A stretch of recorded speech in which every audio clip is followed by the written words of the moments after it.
Okay, so today's class we will start about the concept of software designing. ठीक है, और last class में जो मैंने एक न्यूमेरिकल दिया था वो किसी ने सॉल्व किया? उसको ट्राई किए आप लोग?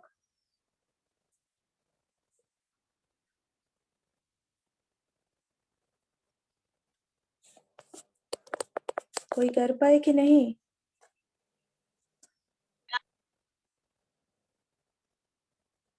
हाँ बोलो।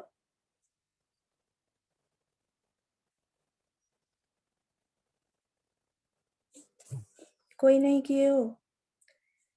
किसी ने ट्राई भी नहीं किया उस प्रॉब्लम को सॉल्व करने की?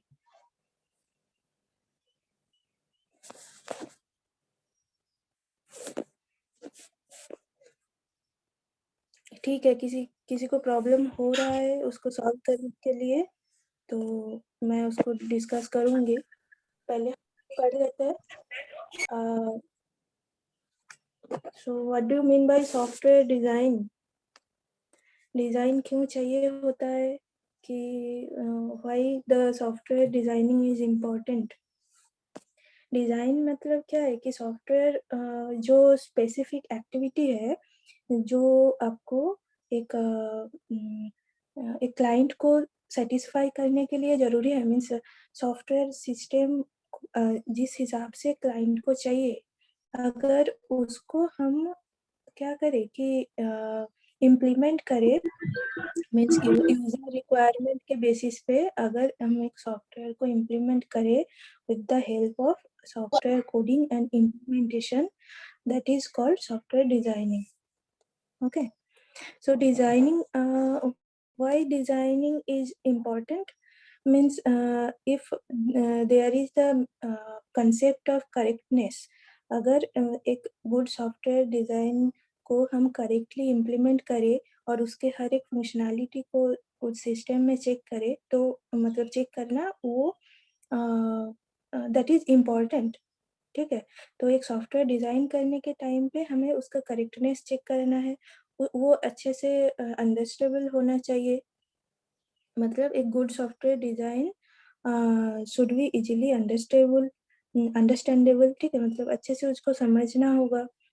और क्या है सॉफ्टवेयर एफिशिएंट होता है अगर आप उसके डिज़ाइनिंग को करो जो कि कोडिंग एंड इम्प्लीमेंटेशन बेस हो, तो उस केस में होता है कि सॉफ्टवेयर और भी ज़्यादा एफिशिएंट हो जाता है। ठीक है, सॉफ्टवेयर को आप इजीली हैंडल कर सकते हो, उसको मेंटेन कर सकते हो और कोई भी रिक्वायरमेंट का चेंजेस करना चाहिए तो वो भी आप कर सकते हो यूजिंग द डिज़ाइनिंग प्रोसेस।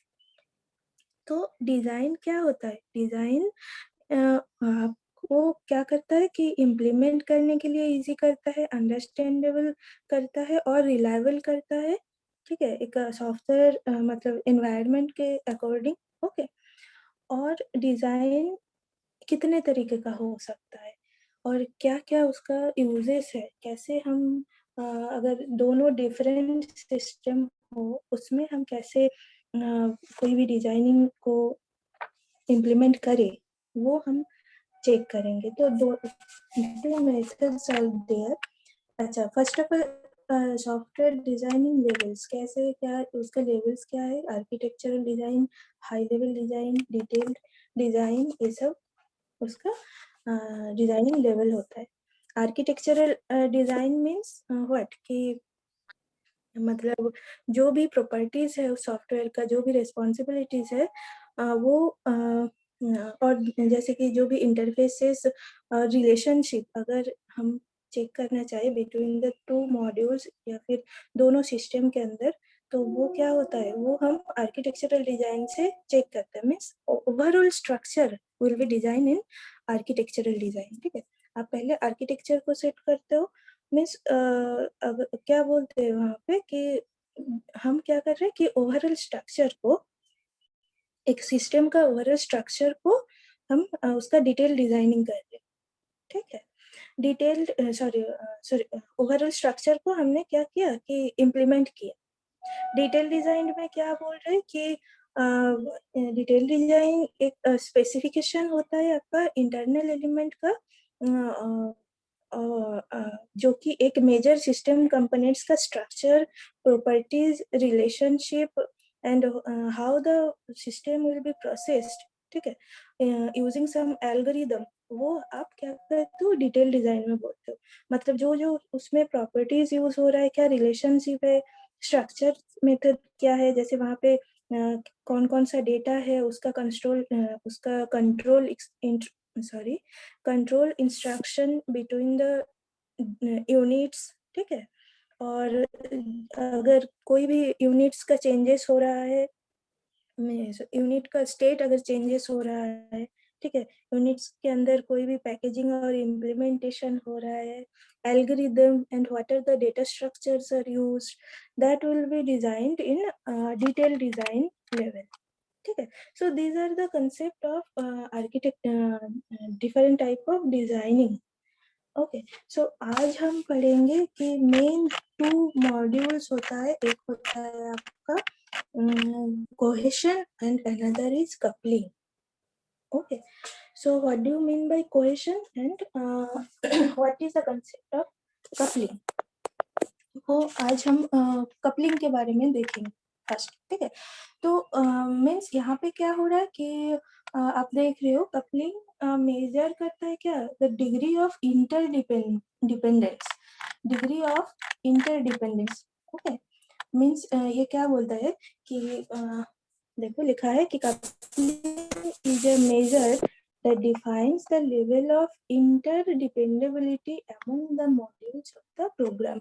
मतलब आप अगर 2 सिस्टम है, ठीक है, तो दोनों सिस्टम में 2 उसका अलग अलग मॉड्यूल रहेगा, तो डिफरेंट मॉड्यूल वहां पे कैसे इंटरडिपेंडेंट होता है वो हम कपलिंग के थ्रू देखेंगे, ठीक है। तो coupling is the measure of degree of interdependence between the module. ये जो इंटरडिपेंडेंस है, ये आपको मतलब ये की पॉइंट है, इसको आपको याद रखना है, ठीक है। कपलिंग से रिलेटेड बहुत क्वेश्चन आता है कि what do you mean by high coupling and what do you mean by low coupling, which type of coupling is desirable. तो ये सब चीज हम लोग आगे आगे डिस्कस करेंगे। तो फर्स्ट समझ लो कि कपलिंग क्या बोलता है कि इंटरडिपेंडेंसी दिखाता है बिटवीन द 2 मॉड्यूल्स। ओके, अच्छा, what do you mean by high coupling? अगर 2 मॉड्यूल स्ट्रांगली इंटर रिलेटेड और इंटरडिपेंडेंट होता है तो उसको हम हाई कपलिंग बोलते हैं, ठीक है। और low coupling module means independent module, मतलब वहां पे इंटरडिपेंडेंसी उतना नहीं है। अगर मॉड्यूल इंडिपेंडेंट हो तब उसको हम लो कपलिंग बोलते हैं, ठीक है। तो व्हिच वन इज डिजायरेबल, यहाँ पे क्या होता है आपका जो लो कपलिंग होता है वो ज्यादा डिजायरेबल है, मीन्स उसको हम ज्यादा प्रेफर करते हैं। बिकॉज क्योंकि देख सकते हो कि आप हाई कपलिंग क्या होगा कि अगर ज्यादा डिपेंडेंसी रहेगा तो दोनों मॉड्यूल के अंदर, तो उस केस में जो सॉफ्टवेयर में एरर्स वगैरह आएगा, ठीक है। और सॉफ्टवेयर में जो भी डिबगिंग आएगा आइसोलेशन के टाइम पे, तो क्या होगा, वो एरर आप आइडेंटिफाई करना, उसको मॉडिफिकेशन करना थोड़ा डिफिकल्ट हो जाता है। क्यों? क्योंकि स्ट्रांगली डिपेंडेंट, मतलब स्ट्रांगली इंटर कनेक्टेड मॉड्यूल्स वहां पे बोल रहा है, क्योंकि वो हाईली कपल है। Highly couple means modules are in strongly bonded, ठीक है। मतलब वहां पे डिपेंडेंसी बहुत ज्यादा होता है। और उस केस में अगर देखा जाए कि मॉड्यूल्स अगर एक के साथ एक ज्यादा डिपेंडेंट शो करता है, तो अगर उस केस में जो भी एरर्स आएगा, ठीक है, और you can say that it makes isolation और debugging of error is very difficult, ठीक है।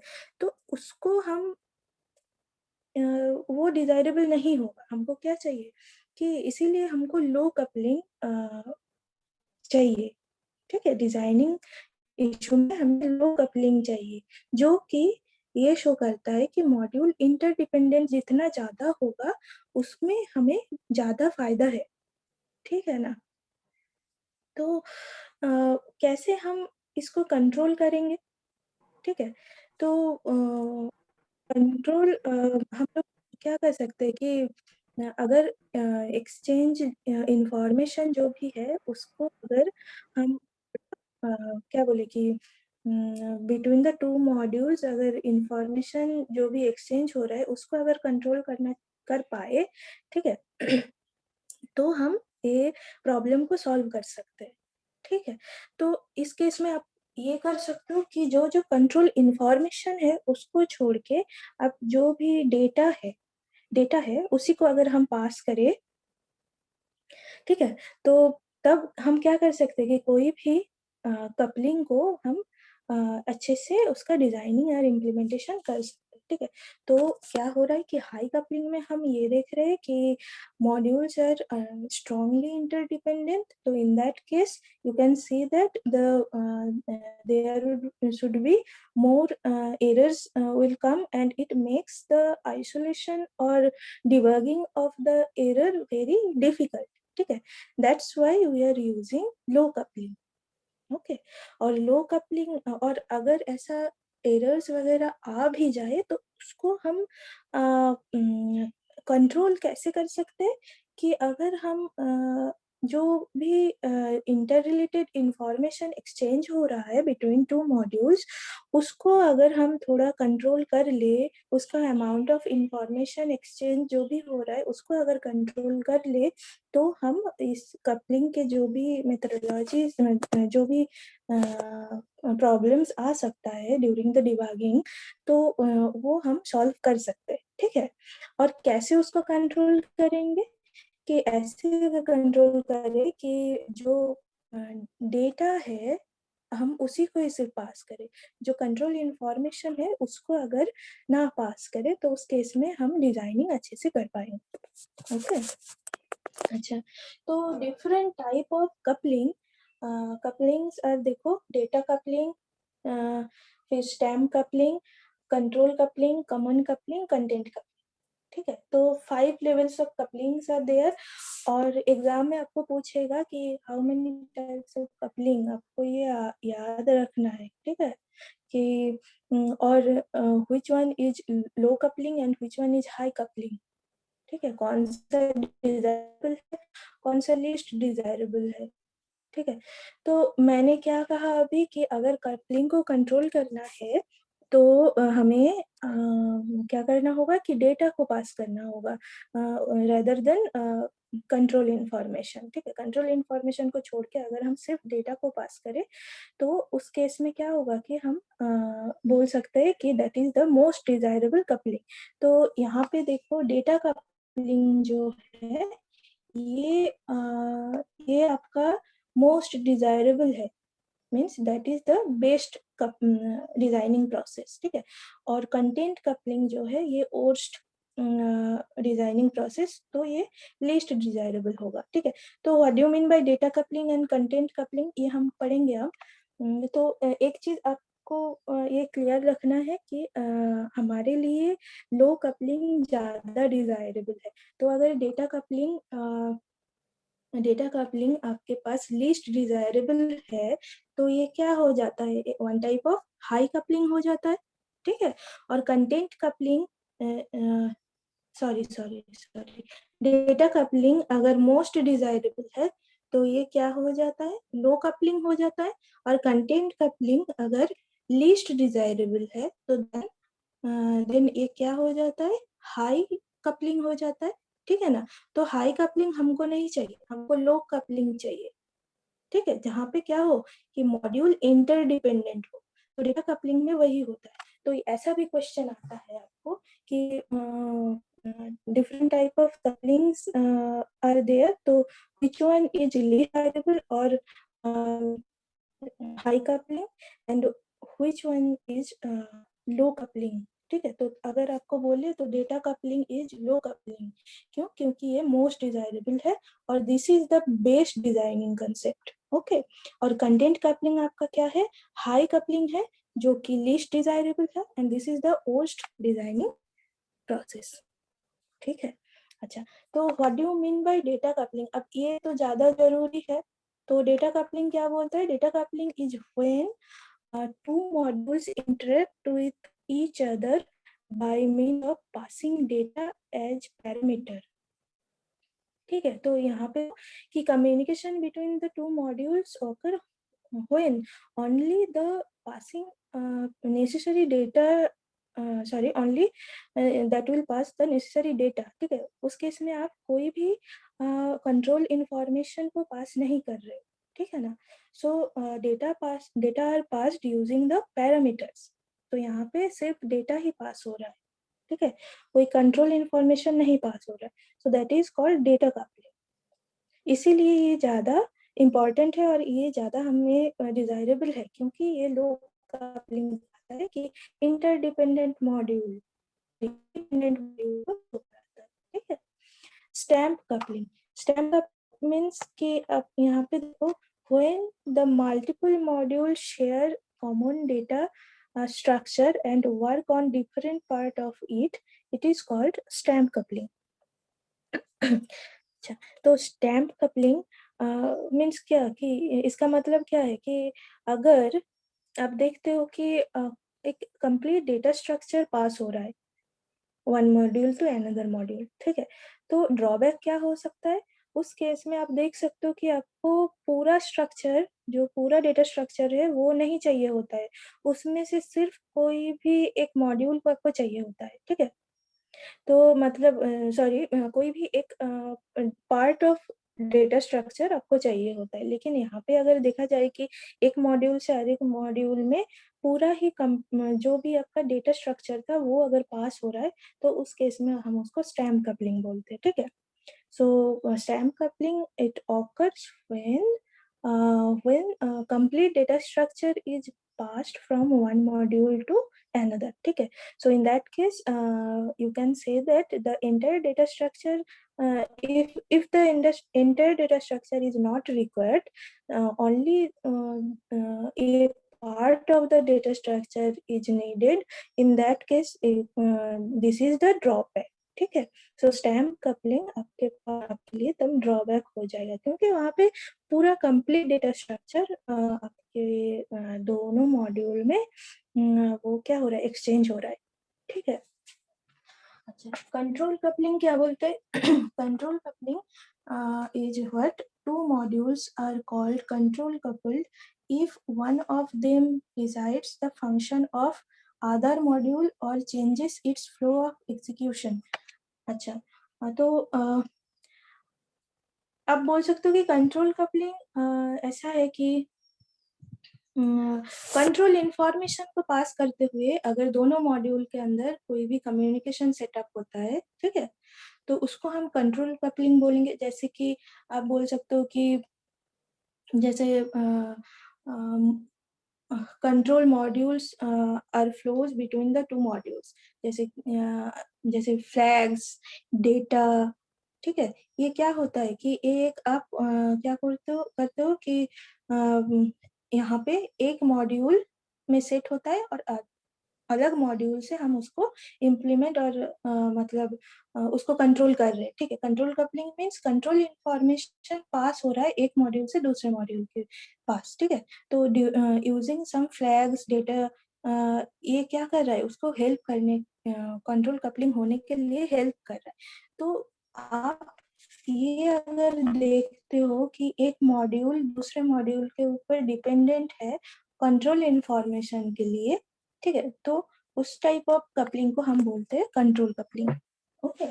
नेक्स्ट आता है कंट्रोल कपलिंग. फिर आता है आपका कॉमन कपलिंग, कंटेंट कपलिंग. एक यहाँ पे छूटा हुआ है, वो होगा आपका एक्सटर्नल कपलिंग. ठीक है. एक्सटर्नल कपलिंग भी होता है. एक्सटर्नल कपलिंग में क्या होता है कि जो एक जैसे हमारा एक सिस्टम है और वो उसका जो सॉफ्टवेयर है वो एक एक्सटर्नल सिस्टम के सॉफ्टवेयर के साथ बाउंडेड है. ठीक है. मीन्स हमारे पास जो सिस्टम है उसका जो मॉड्यूल है वो क्या होता है, वो एक्सटर्नल एक सिस्टम के हार्डवेयर या फिर सॉफ्टवेयर से कनेक्टेड है यूजिंग सम एक्सटर्नल टूल्स. ठीक है, और other devices. So that is called external coupling. तो यहाँ पे भी इंटरडिपेंडेंसी शो करा रहे हैं. ठीक है ना. कॉमन कपलिंग क्या बोलते हैं, कॉमन कपलिंग वो होता है कि when multiple modules have read and write access to some global data, ये याद रखना है, ग्लोबल डेटा। तो कॉमन कपलिंग मीन्स कि दोनों मॉड्यूल कॉमनली शेयर कर रहा है, मतलब कोई भी डेटा को, या फिर जो कि ग्लोबल डेटा हो, ठीक है। तो global data are accessed by both the module, that is called common coupling, ठीक है। तो इस केस में क्या होगा, जो भी शेयर डेटा हो रहा है वो एरर और आइसोलेशन ऑफ डिबगिंग को अब क्या कर सकता है कि ज्यादा डिफिकल्ट कर देगा, ठीक है ना। और अगर एक ही ग्लोबल डेटा को दोनों ही मॉड्यूल शेयर कर रहे हैं, ठीक है, एक्सेस कर रहे, तो वहां पे जो भी एरर या फिर जो भी डिबगिंग कंडीशन आ रहा है, तो वो सॉर्ट आउट करने में थोड़ा ज्यादा डिफिकल्ट हो जाएगा। और you can say that evolution of changes to the share global data is difficult, ठीक है। तो this is called common coupling. तो यहाँ पे इंटरडिपेंडेंसी शो हो रहा है using some global data, okay. अच्छा, नेक्स्ट लास्ट वाला जो आता है content coupling. Content coupling content coupling कब होता है कि जब, अगर देखो कि यहाँ पे बोला है when a module can directly access और modify or refer to the content of another module is called content level coupling। जैसे कि एक सिंपल भाषा ये है कि आप बोल सकते हो यहाँ पे कि एक मॉड्यूल जो मॉडिफाई करता है another module, that is called content coupling. Means आपके पास एक मॉड्यूल है सपोज ए, ठीक है, तो और एक मॉड्यूल है बी, ठीक है। और एक सॉरी ए के अंदर जितने भी इंस्ट्रक्शन है आपने वहां पे राइट किया और इंस्ट्रक्शन को परफॉर्म किया, ए का एक इंस्ट्रक्शन जाके बी में कुछ डायरेक्टली एंट्रीज कर रहा है, ठीक है। बी मॉड्यूल में जितने भी इंस्ट्रक्शंस था वो तो पहले से ही था। ए का अगर कुछ भी इंस्ट्रक्शन जाके बी में डायरेक्टली इम्प्लाई इंडिकेट कर रहा है या फिर डायरेक्टली वहां पे टास्क परफॉर्म कर रहा है, तो उसको हम क्या बोल रहे हैं कि आप ऐसे बोल सकते हो कि a module can work on internal working of the another module. Means मतलब यहाँ पे ए क्या कर रहा है, अपना जो भी इंफॉर्मेशन है वो बी में जाके एग्जीक्यूट कर रहा है, ठीक है। तो इस केस में हम ये देख सकते हैं कि यहाँ पे इंटरडिपेंडेंसी ज्यादा हो रहा है, ठीक है, कि two modules are strongly interconnected. मतलब आप ए का एग्जीक्यूशन कर रहे हो बी में जाके, ठीक है। तो it occurs, so you can say that the content coupling, it occurs when the control is passed from one module to the middle of the another module, or you can say that the एक module काम कर रहा था और कुछ control information जाके दूसरे module में अपना काम स्टार्ट कर दी, ठीक है। तो ये तो स्ट्रांगली डिपेंडेंसी दिखा रहा है, ठीक है। सो यहाँ पे आप देख सकते हो कि दोनों मॉड्यूल आपस में स्ट्रांगली इंटरकनेक्टेड है, ठीक है। इसीलिए हमने कहा था कि कंटेंट कपलिंग लीस्ट डिजायरेबल है। कंटेंट कपलिंग ज्यादा हम यूज नहीं करेंगे क्योंकि इस केस में strongly interdependency between the two module show कराता है, okay. These are the different type of coupling. और नेक्स्ट हम क्वेश्चन भी देखेंगे। क्वेश्चन अभी एक one type of designing process है। अच्छा, तो लास्ट क्लास का जो प्रॉब्लम था, अब वो बताओ किसने किया है किसने नहीं किया, क्या प्रॉब्लम आ रहा है उसको सॉल्व करने में, किसी ने किया है क्या? वो टास्क था एज ए असाइनमेंट बोल सकते हो, कोई कर पाए कि नहीं?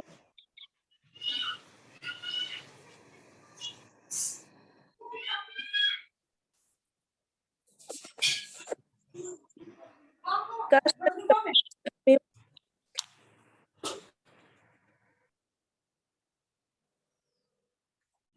हाँ बताओ। लास्ट क्लास का न्यूमेरिकल किसी ने सॉल्व किया है या फिर समझ ही नहीं आया? मतलब लिखे, राइट डाउन किए थे?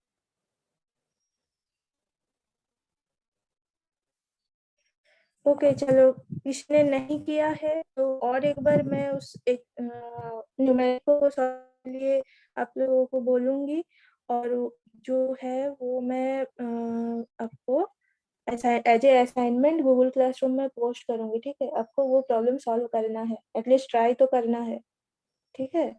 तो उसको हम सपोज आप लोगों ने किसी ने शायद पिछले क्लास में राइट डाउन नहीं किया था, तो वो टास्क सबके लिए होगा और मैं उसको गूगल क्लासरूम में एज ए असाइनमेंट दे दूंगी, आप लोग ट्राई करना और नेक्स्ट क्लास में उसका रिजल्ट मतलब उसका जो सॉल्यूशन है वो चाहिए, ठीक है? क्योंकि already 3-4 numerical related to COCOMO model हमने सॉल्व किया ही है, तो आई थिंक आप लोग कर पाओगे उसको।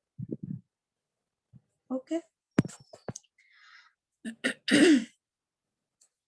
ओके ठीक है, तो this is for today's class. आज के लिए इतना ही, और नेक्स्ट क्लास में हम कोहेशन के बारे में पढ़ेंगे। तो आई थिंक यहाँ तक आप लोगों को समझ में आया है। और लास्ट क्लास में भी हमने ये कहा था कि देखो ये जो कॉम्प्लेक्सिटी मैट्रिक्स, ये लास्ट क्लास तक हो गया था।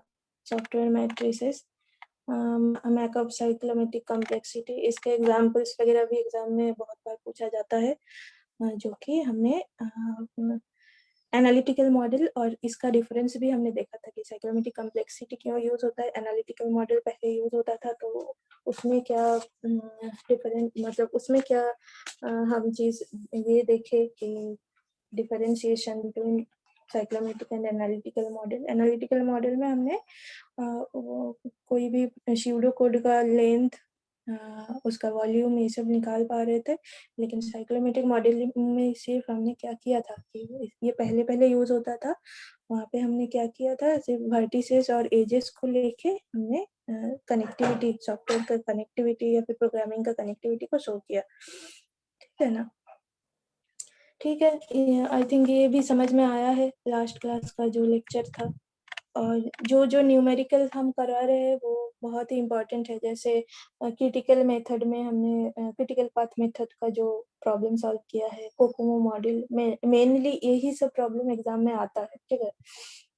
वो और जैसे ये एनालिटिकल मॉडल का फंक्शन पॉइंट यूजिंग, सॉरी, ये क्या होता है कि साइज ऑफ एस्टिमेशन, ठीक है?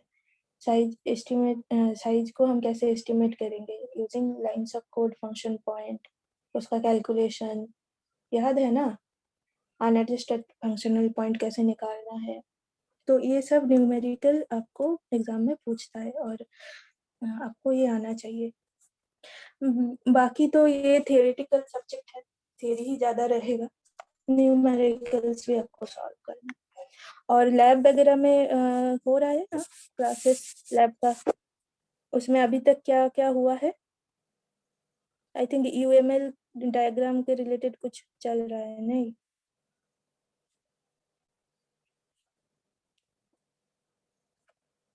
ठीक है, आप लोग लैब भी रेगुलर अटेंड करना, और क्लास का जो ये है, क्लास में अटेंडेंस बहुत इम्पोर्टेंट है, ठीक है? अटेंडेंस के ऊपर बेस करते हुए आपका जो भी जैसे मिड सेम वगैरह पहले भी प्रॉब्लम होता था जिसका लो अटेंडेंस था, वो भी आपको देखना है कि अटेंडेंस आप एटलीस्ट 70 to 75% के ऊपर ही रखो। को बहुत अर्जेंट ना हो तो क्लास ऑफ करना मत, ठीक है? क्लास अटेंड करने की जरूरत मतलब क्लास अटेंड करने की कोशिश करना आप लोग, और क्योंकि ये बहुत ही, इसीलिए हम आप लोगों को पूछते भी है, हर दिन का अटेंडेंस हम लेते हैं, ठीक है? तो अटेंडेंस इज बहुत इम्पोर्टेंट है आपकी क्लास के लिए। हर दिन क्लास करने की कोशिश करना, और ये समझ पाओगे, क्लास भी तो एक के साथ एक रिलेटेड रहता है, तो आपको समझने के लिए भी प्रॉब्लम नहीं होगा। नहीं तो 2-4 क्लास करोगे फिर बीच में गैप दे दोगे तो वो दिक्कत ही होगा, ठीक है ना? ओके, चलो। और असाइनमेंट मैं दूंगी, उसको आप लोग सॉल्व करना, ठीक है? ओके, ठीक है, चलो, thank you for joining the class. चलो।